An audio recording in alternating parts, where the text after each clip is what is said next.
ठीक है जी। तो अभी डिजाइन बनाना है, डिजाइन बना लिया है मैंने, और आईपी एड्रेसिंग, IPv6 एड्रेसिंग करनी है जैसे उस दिन की थी। तो आज जो टॉपिक है हमारे, ठीक है, वो है हमारी डायनामिक राउटिंग, है ना। तो डायनामिक राउटिंग इजी है, ठीक है। थ्योरी वैसे आपको मैंने ऑलरेडी करवाई हुई है। इस वीडियो को लाइक करें। लेटेस्ट टेक्निकल वीडियोस देखने के लिए हमारे चैनल A2IT ऑनलाइन को सब्सक्राइब करें, बेल आइकन को दबाना ना भूलें। ठीक है, फिर भी बस फर्क सिर्फ इतना है कि रिप जो आपने पढ़ा था पहले, ठीक है, CCNA के न्यू वर्जन में से तो वो आउट हो गया है। उसका नाम है जी रिप नेक्स्ट जनरेशन। अब उसको नेक्स्ट जनरेशन रिप बोलते हैं। EIGRP का V6 हमने करना है, OSPF का V6 करना, लेकिन उसे OSPF वर्जन 3 बोलते हैं। तो आज हमने तीनों कर लेने हैं, ये तीनों एक ही डिजाइन के अंदर हम लगा के देख लेंगे यहाँ पे, ठीक है। तो देख लेते हैं इसके अंदर क्या क्या आता है आपका। और तीनों के अंदर थ्योरेटिकल पोर्शन वही रहेगा जो थ्योरेटिकल पोर्शन हमारा उसके अंदर था। जैसे हमने रिप वर्जन 2 पढ़ा है या EIGRP पढ़ा है या कुछ भी पढ़ा है, वैसे ही रहेगा। बस IPv6 के अंदर जो राउटिंग होगी वो थोड़ी सी डिफरेंट होती है। डिफरेंट कैसे कि आपको सारा काम इंटरफेस्ड बेस करना पड़ेगा। आप अब ऐसे नहीं करोगे कि राउटर EIGRP1 लगा दिया और नेटवर्क कमांड दे दी, या राउटर OSPF1 लगा के नेटवर्क कमांड के अंदर आपने एरिया का कॉन्सेप्ट दे दिया वहां पे। तो पहले आईपी एड्रेसिंग करेंगे। मैंने दो लूप बैक लिए हैं R1 के ऊपर, दो लूप बैक लिए हुए हैं अपने R4 के ऊपर, बीच में मैंने कोई लूप बैक नहीं लिया।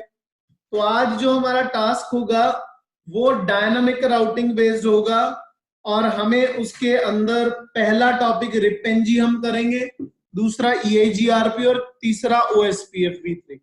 लेकिन EIGRP और OSPF करने से पहले मैं एक चीज दोबारा रिमाइंड करवाना चाहता हूं आपको। जब हमने OSPF और EIGRP IPv4 में पढ़ा था, तो मैंने आपको बताया था राउटर आईडी के बारे में कि राउटर आईडी 32 बिट की होती है, और जो राउटर आईडी होती है वो IPv6 में भी रहेगी और वो 32 बिट की ही रहेगी। तो या तो आप आईपी एड्रेस दे सकते हो या फिर आप मैन्युअली IPv6 की राउटर आईडी दे सकते हो।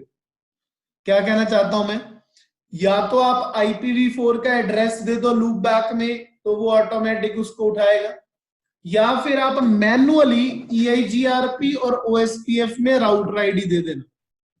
अब राउटर आईडी का कॉन्सेप्ट भी देख लो। EIGRP में आप राउटर आईडी सेम रख सकते हो, ठीक है, रख सकते हो, but in OSPF router ID should be unique. Unique मतलब अलग अलग ही होनी चाहिए, आप सेम रख ही नहीं सकते। राउटर आईडी आपकी यूनिक ही होगी। अगर पहले राउटर पे आपने राउटर आईडी 1 ली है, दूसरे पे 2 ली है, तीसरे पे 3, चौथे पे 4, तो ऐसे काम चलेगा, ठीक है। EIGRP के अंदर आप सेम राउटर आईडी जो आपने लेनी है 1.1.1.1, तो मैं एग्जांपल ले लेता हूँ 1.1.1.1, ये आप सभी पे सेम भी रख सकते हो। और अगर आप क्या कहते हैं इसमें सिस्को पैकेट ट्रेसर के अंदर कमांड देते हो EIGRP की राउटर आईडी की, तो वो EIGRP राउटर आईडी लिखना पड़ता है उसे, EIGRP राउटर आईडी लिखना पड़ता है कुछ राउटर्स के ऊपर ऐसे, EIGRP राउटर आईडी। अगर हम GNS के ऊपर या ओरिजिनल राउटर के ऊपर देखते हैं तो सिंपल राउटर आईडी में भी काम चल जाता है। तो that is based on your catalyst कि कौन सा राउटर या स्विच आप ले रहे हो। तो चलो पहले स्टार्ट करते हैं, ज्यादा टाइम वेस्ट नहीं करते। तो हम रिप NG के बारे में बात करते हैं, लेकिन उससे पहले एक बार कॉन्फ़िगरेशन डन हो जाए हमारी। R1 के ऊपर interface loopback 1 IP address 1:1/1/128, sorry IPv6 address, तो ऐसे हो जाती है गलती कभी कभी। तो L2 के लिए हम करेंगे 1.2 इंटरफेस serial 1/0 IPv6 एड्रेस 2001 मैंने सोचा यहाँ पे 200 वाला आईपी दे दूं, तो मैं 1112 दे रहा हूँ, नो शर्ट। उसके बाद IPv6 यूनिकास्ट राउटिंग तो करना ही करना है। जितने भी डिजाइन आप बनाओगे, ये तो पहले ही सोच लिया करो, मैंने पहले नहीं लगाई कमांड, तो ये तो पहले ही लगा लेनी चाहिए सभी को। दूसरा नंबर पे आ गया आपका IPv6 यूनिकास्ट राउटिंग, ठीक है जी। Interface serial 1x0 IPv6 address 2001 201, sorry 2 देना है यहाँ पे, और 1x1 वाली साइड पे 1x1, जो 1x1 वाली साइड है हमारी, उसके अंदर हम दे देंगे IPv6 एड्रेस, यहां पे दे देंगे 1 और 200 की जगह 201 कर देंगे यहाँ पे, ठीक है जी। इसको हम कर देंगे नो शट एग्जिट। तो दोनों को आईपी हमने दे दिया है, दूसरो हिस्ट्री में जाके आप चेक कर सकते हो इसे, ठीक है। R3 के अंदर चलते हैं।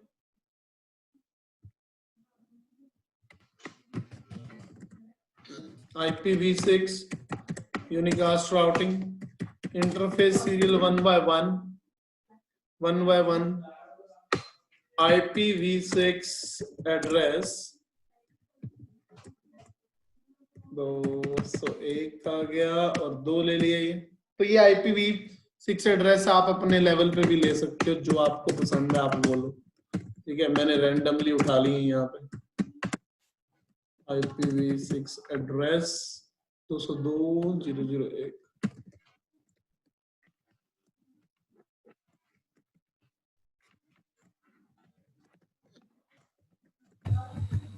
लो जी, तो ये आ गया आपका R3 की कोडिंग, और लास्ट में हम चलते हैं R4 के ऊपर। R4 के अंदर आ गया IPv6 यूनिकास्ट राउटिंग। और एक चीज और बतानी थी कि डायनामिक राउटिंग इन IPv6 सबसे ज्यादा आसान है, क्योंकि मुझे इंटरफेस के ऊपर ही लगानी है कमांड, वो भी जैसे IPv6 एड्रेस दे रहा हूं ना, सेम कमांड भी उसी जगह पे लगनी है।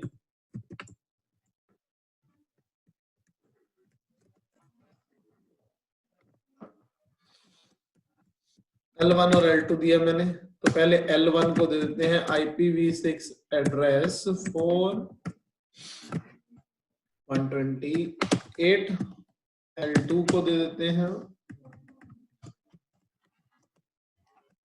लॉजिक।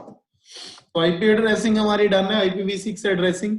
देखो रिप के अंदर जब हम सिंटेक्स लगाते हैं, उसमें लगाते थे हम राउटर रिप, इसके अंदर हम लगाएंगे IPv6 राउटर रिप, और कोई ना कोई नाम डिफाइन करेंगे। जैसे मान लो मैंने नाम डिफाइन कर दिया CCN, ये रिप एनेबल करने की कमांड है। उसके बाद जो भी इंटरफेस आपका होगा,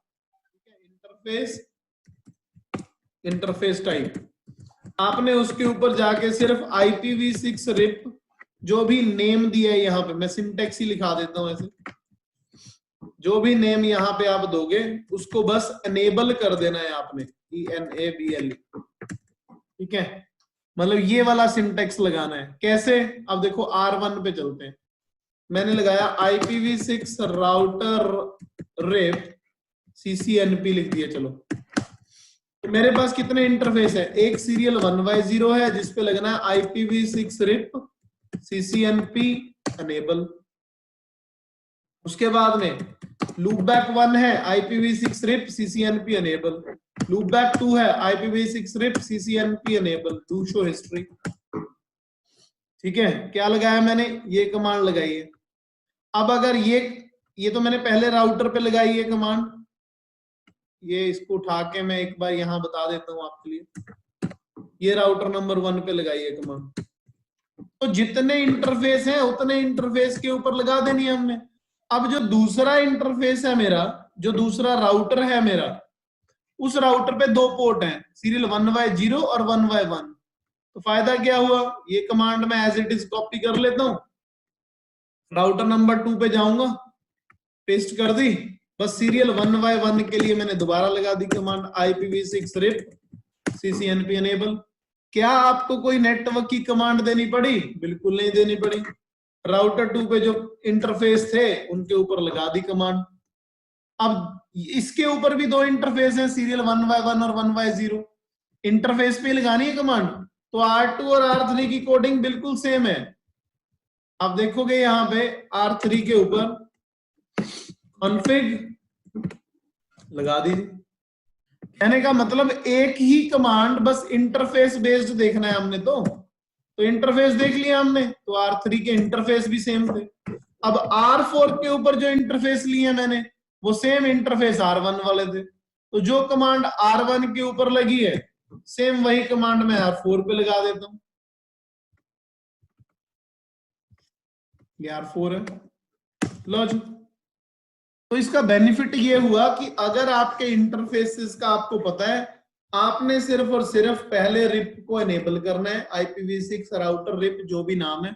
उसके बाद चाहे आपका FA होता है, चाहे आपका सीरियल होता है, चाहे आपका कोई भी होता है यहाँ पे, तो आपने उसके ऊपर ये कमांड लगा देनी है।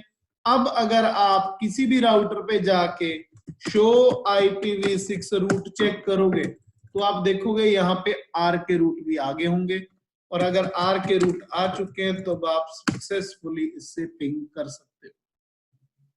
ठीक है जी, तो ये आपका रिप है।